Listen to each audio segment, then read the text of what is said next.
ready, folks? Bookends ahead.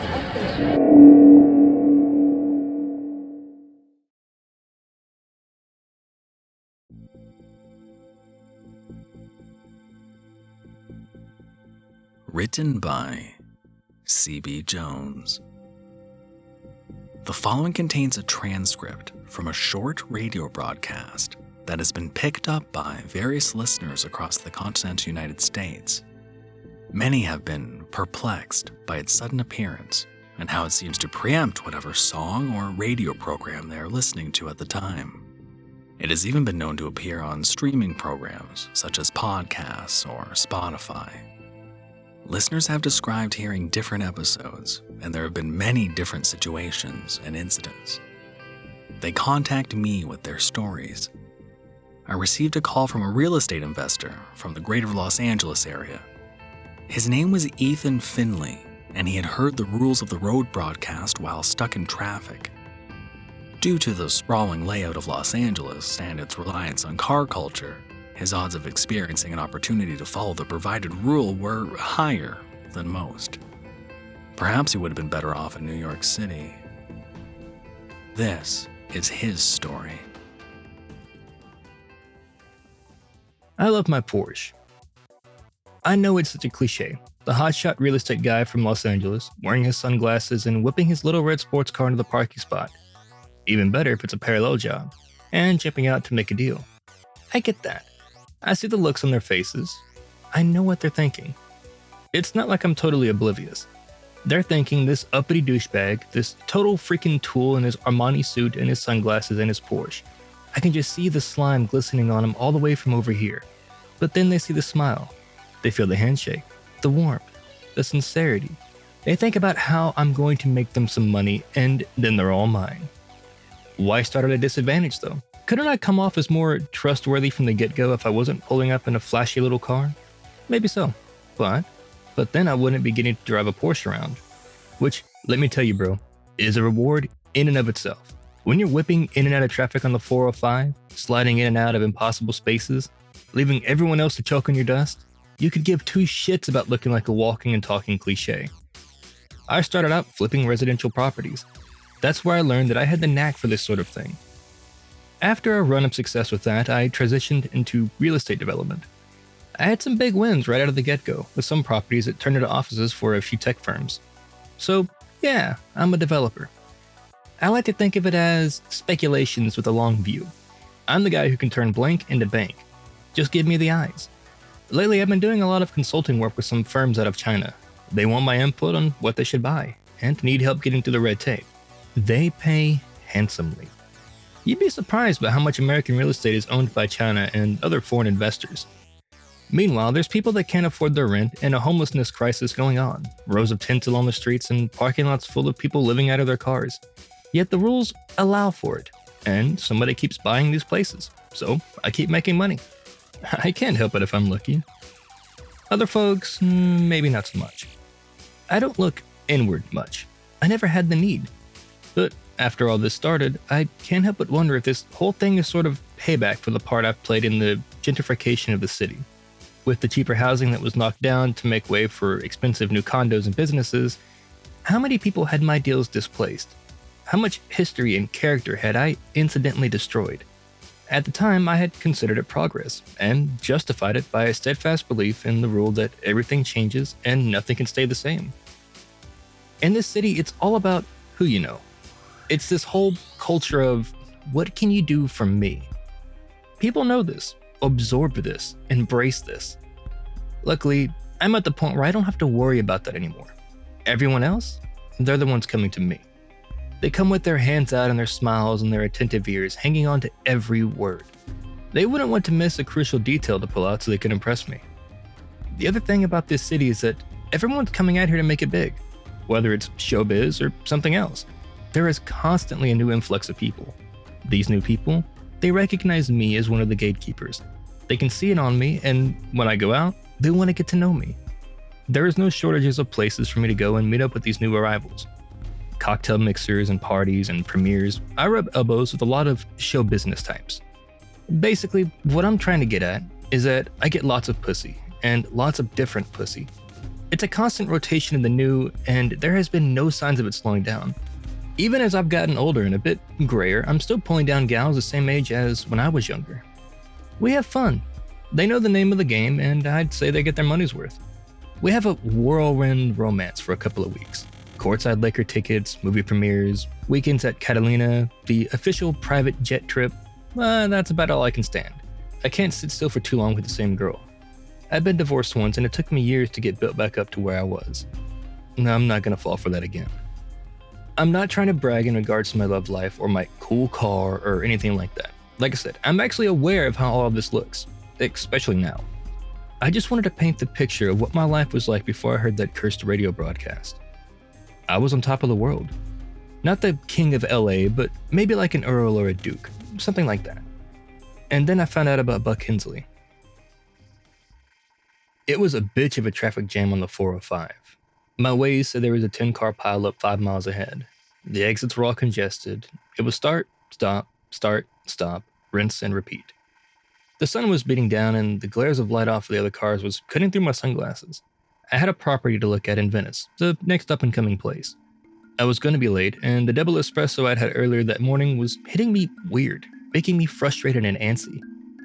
I was stuck behind a semi-trailer with dirty doors, and I was tired of listening to my podcast and was about to flick it off when, out of nowhere, Joe Rogan said over my speakers, "Hey, Jamie, pull up the video of this guy, Ethan Finley.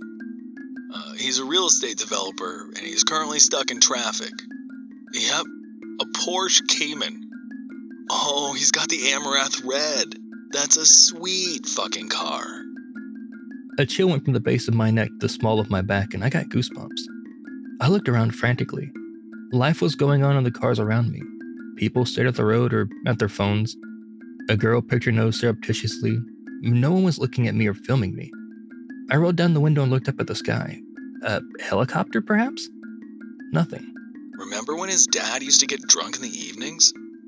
Hell, he'd come home already half sauced, drink a little more, yell at the wife, slap Ethan in the head a little, and fall asleep in the recliner.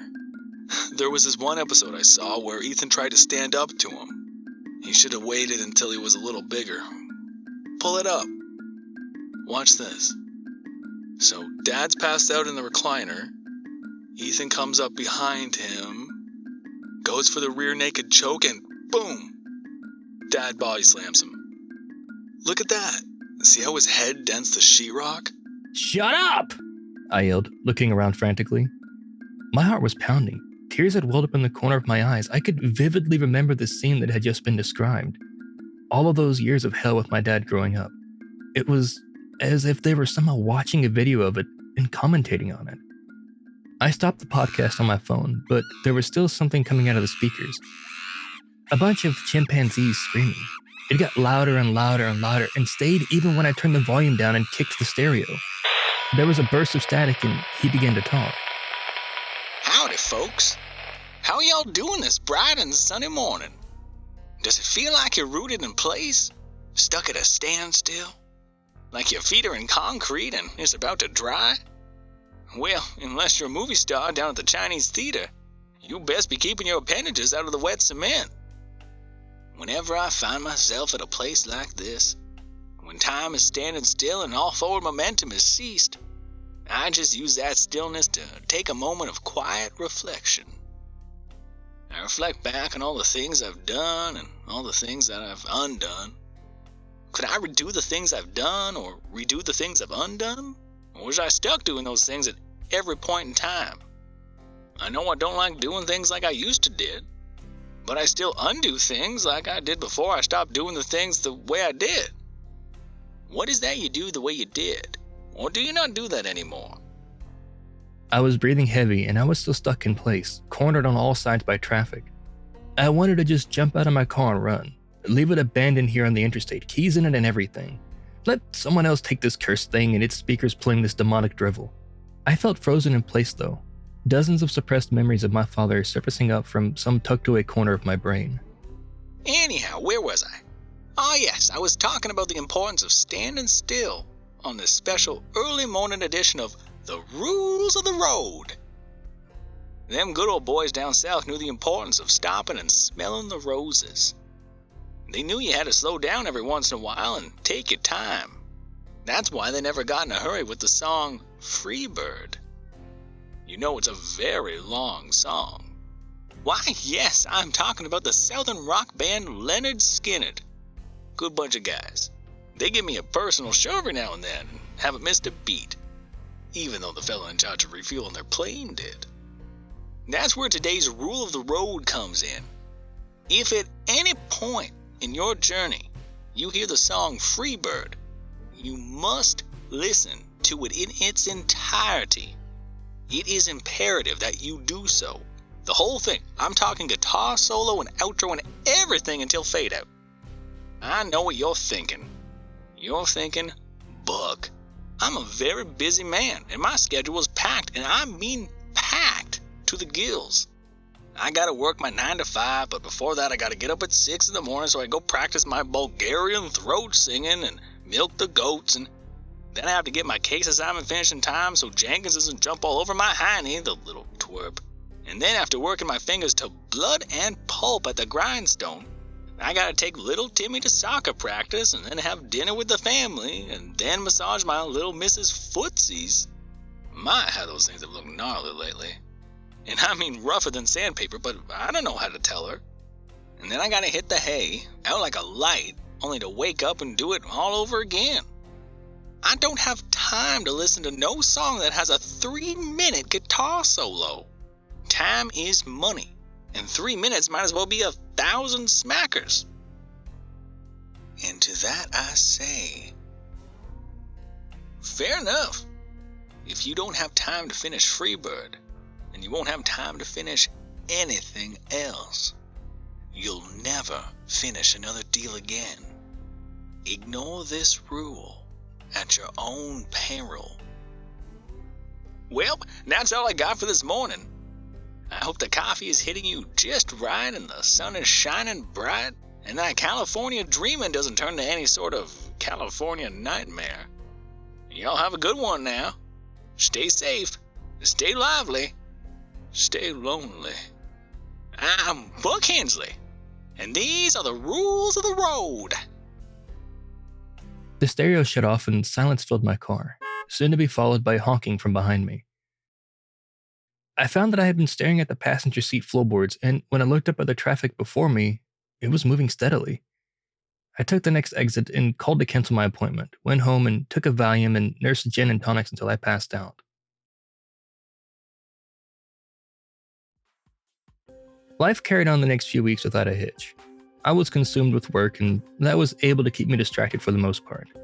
I called my mom. It had been months. The weird stuff had brought her to my mind. She had landed well after the death of my dad, had remarried, and was retired and living her best life with my stepdad in Florida. I checked the Joe Rogan podcast episode list and didn't see anything unusual. I thought about listening to the most recent episode again to see if it had anything to say about me, but when I heard his voice, I got sick to my stomach. I got to thinking about what I had heard that day in the car and chalked it up to suppressed memories from the unresolved trauma from my childhood. I asked some of my friends and colleagues who their go-to shrinks were and got a laundry list of names and recommendations. Doctors who would prescribe the best drugs, spiritual gurus who would align my chakras, marijuana dispensaries that sold healing strains, and a gal in West Hollywood who could perform what was known as a trauma colonic. The weeks passed without incident. I buried myself in work. I made conference calls, attended business lunches, scoped out properties, and sealed a few deals. Maybe this all was a midlife crisis, a sort of sign that I should reassess my place in the universe and how I was living. How long could I go on like this? Making money hand over fist, a new girl every few weeks? Wasn't there a sort of emptiness to it all? These thoughts usually evaporated pretty easily when I hugged the curves of Mulholland and my beloved Porsche. Nothing like the force of 350 horsepower to throw you back into your seat and erase all of your self-doubt. So, in lieu of a trauma colonic or talking about my childhood to some stranger, I got in my Porsche and took off. The windows were down and the air was clear. I drove past rows of palms and strip malls and parking lots and little Mexican grocery stores and fast food restaurants, and homeless encampments, all the while keeping my eye out for places I would appreciate and value over time. The next big thing. I took Fairfax north and turned west on Hollywood, heading towards Laurel Canyon. Laurel Canyon, with its winding roads and seclusion, and where hippies once lived and partied and recorded some fine music.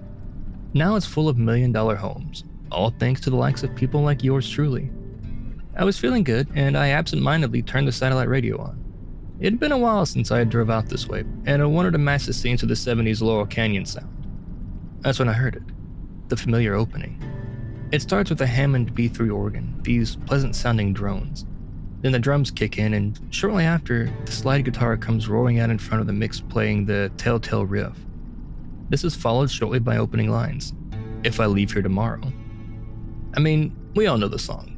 And if you don't, then I suppose I envy you for getting to experience the American masterpiece for the first time with fresh ears.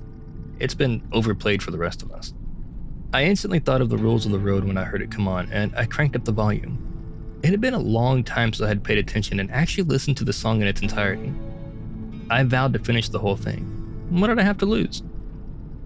For the briefest instant, I closed my eyes during the guitar solo and played a little air guitar on my steering wheel. Eyes open or not, it wouldn't have changed what happened next. It would have only allowed me an extra nanosecond to flinch at the inevitable collision with a truck that had pulled out in front of me as I topped the hill.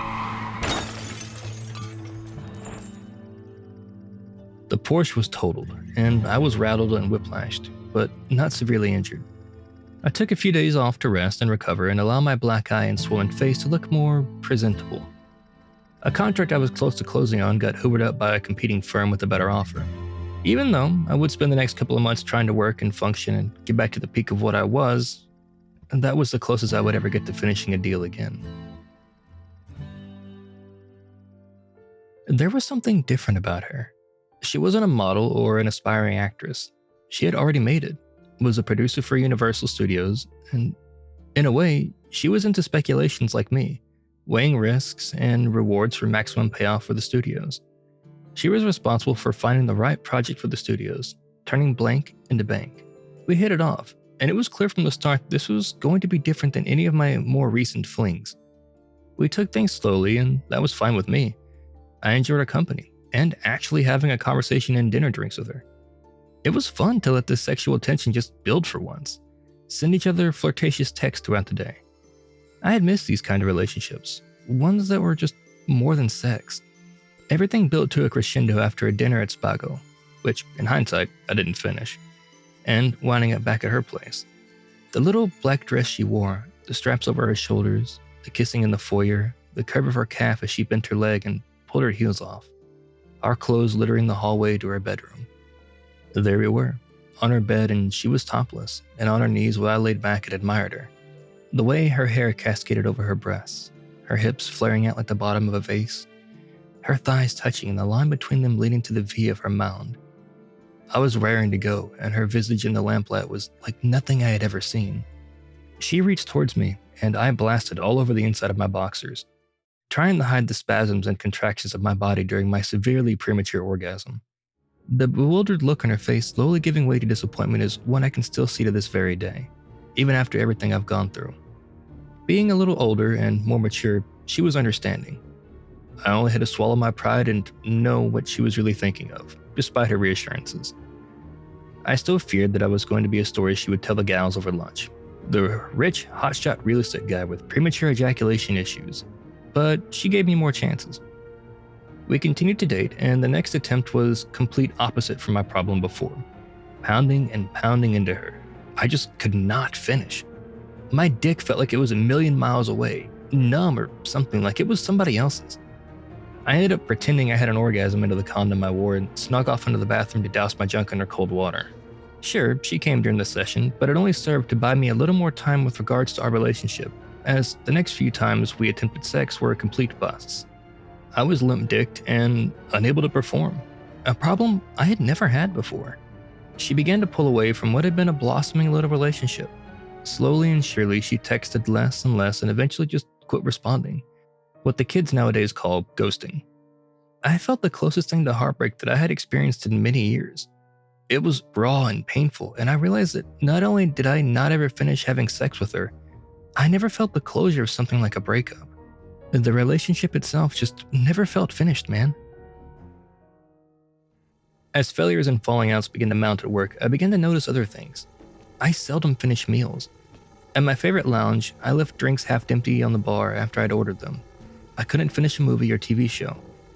Even if I vowed that I would concentrate and see it until the end, which most times I just ended up failing on anyways, some outside force would cause it to stop prematurely. For instance, I went out with some colleagues to a premiere and there was a power outage at the theater, and they issued us rain checks. I went to see one of my favorite bands live at the Troubadour, and a freaking fire broke out in the middle of the opening number. With each passing day, it seemed to be getting worse. I found myself unable to finish sentences. Conversations lull into an awkward standstill as I zone out. Ethan? Ethan, are you with us? They ask. Oh, I say. Sorry. What was that?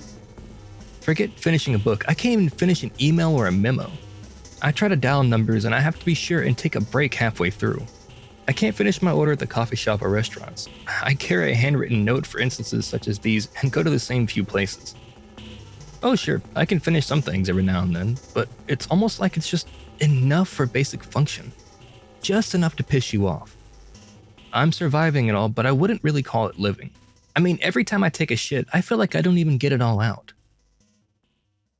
I haven't replaced the Porsche. All the insurance paperwork after the accident. Everything you need to do in order to buy a new car. I just haven't been able to finish it. I've hired a personal assistant and we're going to start chipping away at some of this stuff. Sometimes I just can't believe it.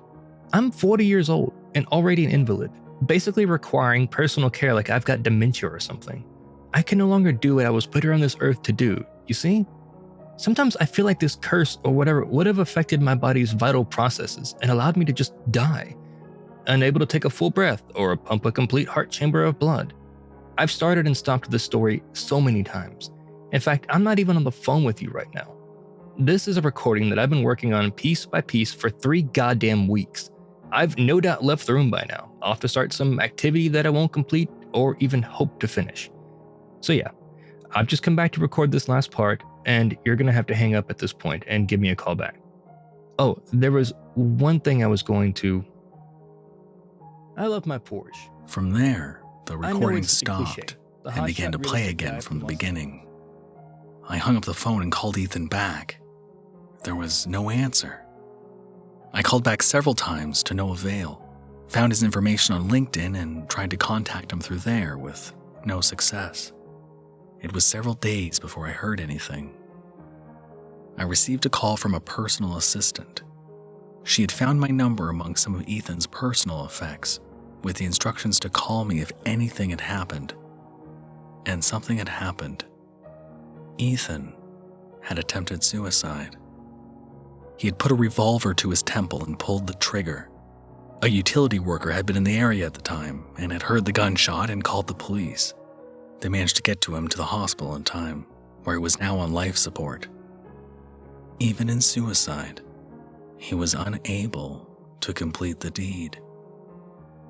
They had managed to extubate him and he was breathing on his own, but he was unresponsive to any stimuli.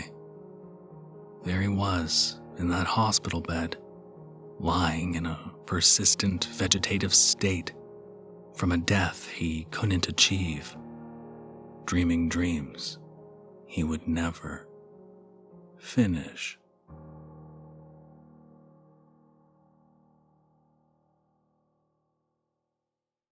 Hello friends, Baron here. Just wanted to say a huge thank you to Weekly for helping me out with yet another installment of the Rules of the Road. I'm sure Joe Rogan sends his regrets. It's fine, we got along without him. Anyway, check out Weekly. He's a fantastic narrator. Thank you for listening. You can probably handle another horror story, right?